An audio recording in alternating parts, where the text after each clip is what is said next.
Hello friends आज Bhutan iso और भूटानर किसुमान नाजारा कि सुंदर सुंदर नाजारा आपनालोকক देखुवाई दिम चाই থাকিব এটি কি সুন্দর আটক ধুনিয়া মন্দির আর তার কাষতে আছে এটু এটা বেলেগ টাইপৰ ঘৰ আৰু দেখিছেনে মই এটা ব্লগ বনাই আছো আৰু আপোনালোকক কিছু কিছু দৃশ্যাৱলী দেখুৱাই দিবলৈ চেষ্টা কৰিছো এই গাড়ীৰ ভিতৰৰ পৰা কিসুমান নাজাৰা উপভোগ কৰক। हेलो फ्रेंड्स की खबर आपलोकर खबर निश्चय ভাল स्वागतम জানাইছে মোৰ ইউটিউব চেনেল আক্ৰমণ ভাই। আজি হল 1 মে দিৱস উপলক্ষে এই অসমৰ এই ভাৰতৰ সকলো শ্ৰমিকক মোৰ তৰফৰ পৰা আন্তৰিক অভিনন্দন জ্ঞাপন কৰিছো, শ্ৰদ্ধা নিবেদিছো। আৰু আজি মে দিৱস উপলক্ষে ফ্ৰী আছো, গতিকে আমাৰ ওচৰতে এখন সৰু কাউন্ট্ৰি আছে ভূটান, আৰু ভূটানৰ পৰা অলপ ফুৰি আহো আৰু আপোনালোকক তাৰ কিছুমান শ্বট দেখুৱাই দিবলৈ চেষ্টা কৰিম। বলক তেনেহ'লে ভিডিঅ'টো আমি আৰম্ভ কৰোঁ। হেল্ল' ফ্ৰেণ্ডছ, আজি এখন নতুন দুনিয়াত গৈ আছো। আজি আমাৰ ওচৰতে এখন ফৰেন কাউন্ট্ৰি আছে ভূটান, আমাৰ পৰা মাত্ৰ 30 কিলোমিটাৰ দূৰ। এই ভূটানখন আজি আপোনালোকক কিছু কিছু শ্বট আপোনালোকক দেখুৱাই দিম, চাই থাকিব।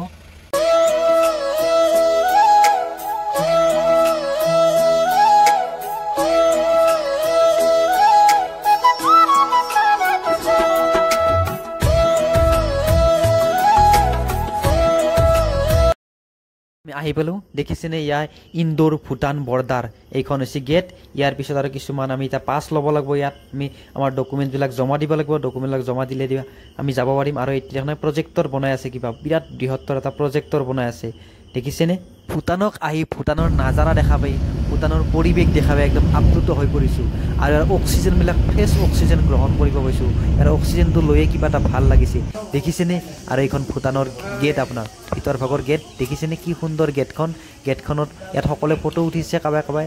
আৰু ইয়াত এইবিলাক অফিচ আছে, অফিচ কাছাৰীবিলাক আপোনালোকক মই দেখুৱাই দিছোঁ দেখিছেনে। আৰু ইয়াত আমি ফটো উঠিম আৰু ভিতৰত যে ব্লগ বনাম আৰু আপোনালোককে দেখাই দিম। আৰু ইয়াত আমি কাইদা ল'লোঁ, ভিছা লৈ ল'লোঁ, ইয়াৰ পাৰ্মিশ্যন এইখন লৈ ল'লোঁ। এইখন ল'লে আমি ভিতৰত যাব পাৰিম, আমাক ভূটান চৰকাৰে নধৰে দেখিছেনে। এইখন আপোনাৰ পাছ। আমাৰ অসমত যেনেদৰে CM থাকে, ভূটানত তেনেদৰে ৰজা থাকে। আৰু এইটো ৰজাৰ প্ৰতিচ্ছবি সুন্দৰকৈ আঁৰি থৈছে, স্বাগতম জনাইছে। আমি এতিয়া ভিতৰলৈ যাম আৰু আপোনালোককো দেখুৱাই দিবলৈ চেষ্টা কৰিম। এতিয়া আমি পোনপ্ৰথমে কি কৰিম, গাড়ীত তেলটো ভৰাই ল'ব লাগে। আৰু ইয়াত তেলৰ দাম বহুত কম, মাত্ৰ 74 ৰুপিজ। আৰু আমাৰ তাত হৈছে 97 ৰুপিজ। ইয়াত বহুত কম তেল সস্তা, কাৰণ ইয়াত ভেট নাথাকে, আপোনাৰ টেক্সটো নাথাকে। এতিয়া ভিতৰৰ ভাগত আমি পাহাৰত উঠি গৈ আছোঁ আৰু আপোনালোকক দেখুৱাই দিম, চাই থাকিব। এইবিলাক ভুটীয়া মানুহৰ ঘৰবিলাক দেখিছেনে। ঘৰবিলাক কিবা আমাৰ অসমৰ লগত নিমিলে, অলপ বেলেগ ধৰণৰ ঘৰ। আৰু ইয়াত মানুহবিলাক খুব জনবসতি খুব পাতল দেখিছেনে। অ'ত এক ঘৰ ত'ত এক। আৰু এইবিলাক বাচ্ছাবিলাকে স্কুলৰ পৰা আহিছে, আৰু এইবিলাক মাইকীবিলাকে বাচ্ছাসকলক নিব আহিছে দেখিছেনে। এইখন স্কুল, ইয়াত বহুত ষ্টুডেণ্টবিলাকে ৰৈ আছে, অপেক্ষা কৰি আছে, মাকসকলে নিব আহিছে। আৰু স্কুলৰ কাষতে এইটো এটা মন্দিৰ আছে দেখিছেনে। এই মন্দিৰটো আপোনালোকক দেখুৱাই দিম ৰ'ব। এই ইয়াৰ কাষতে আছে এইটো মন্দিৰ। এই মন্দিৰখনক আহি এটা মন্দিৰ দেখা পাইছেনে। এই মন্দিৰটো কি ভাল লাগিছে, মন্দিৰটো দেখা পাই দেখিছেনে কি সুন্দৰ লাগিছে। মস্ত ৰ'দ দিছে, ৰ'দৰ মাজতো অলপ কিছু শ্বট দেখাবলৈ আপোনালোকক চেষ্টা কৰিম এই ভূটানৰ। আৰু ভূটানৰ পৰা এতিয়া আপোনালোকক মই আমাৰ অসমখন দেখাই দিম, আপোনালোক চাবচোন। আৰু দেখা পাইছে না, সেইখন হৈছে অসম, আমাৰ পাঠশালা। মোৰ ওপৰত আছোঁ বৰ্তমান আমি, দেখা পাইছে না। ইয়াতে কাৰণে বহাৰ কাৰণে বেঞ্চি আছে, সেই বেঞ্চিত অলপ বহি ল'লোঁ।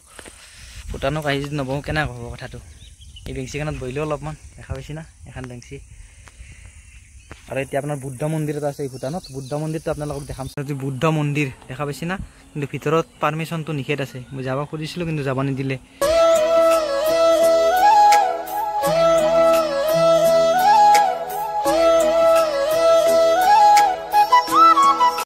ভূটানৰ পৰিৱেশ সঁচাই একদম আটক ধুনীয়া। ইয়াত আহিয়ে কিবা ভাল লাগিছে, দেখিয়ে কিবা ভাল লাগিছে। আৰু পৰিৱেশবিলাক দেখিছেনে, পৰিৱেশ কি সুন্দৰ পৰিৱেশ। আৰু গছ গছনিবিলাক কি সেউজীয়া, একদম ঠন ধৰি উঠিছে গছ গছনিবিলাক। আৰু আপোনালোকে পাৰিলে এবাৰ আহিব। আমি এতিয়া বৰ্তমান উভতি আহিলোঁ। আৰু এইখন গেট, ইয়াত পাছবিলাক জমা দিব লাগিব, জমা দিলে আমি বাহিৰলৈ যাব পাৰিম। আৰু সেইবিলাক ভূটানৰ অফিচ, কিছুমান অফিচ আছে, অফিচবিলাকত এতিয়া পাছবিলাক জমা কৰিব লাগে, পাছবিলাক আমি দিব লাগে, তাত চব কৰা হয় দেখিছেনে। আৰু পৰিৱেশটো চাওকচোন, নেচাৰ একদম কি সুন্দৰ নেচাৰ একদম ইয়াৰ। আৰু এইবিলাক আমি সকলোবিলাক গাড়ী ইয়াত লাইন পাতি থৈ দিছে এখন এখনকৈ। আৰু এইডাল গছ দেখা পাইছেনে, এইডাল গছ কিবা চিনি পাইছেনে, কি গছ কি নাম মই নাজানো। আপোনালোকে যদি কিবা গছডালৰ নাম জানে কমেণ্ট কৰি জনাবচোন। আৰু ইয়াত বিৰাট গৰম লাগিছে, সেইকাৰণে মুগাত ধুই ল'লোঁ, ফ্ৰীতে পাইছোঁ না, সেইকাৰণে চব মুগাত ধুই ল'লোঁ এবাৰ। মুগাত ধোৱাৰ পিছত আমি এতিয়া মন্দিৰ দৰ্শন কৰিম আৰু আপোনালোককো দেখুৱাই দিবলৈ চেষ্টা কৰিম। দেখিছেনে এটি কি সুন্দৰ মন্দিৰ। ভিতৰ ভাগলৈ গ'লোঁ আৰু আপোনালোকক এটা শ্বট দেখুৱাই দিবলৈ চেষ্টা কৰিম।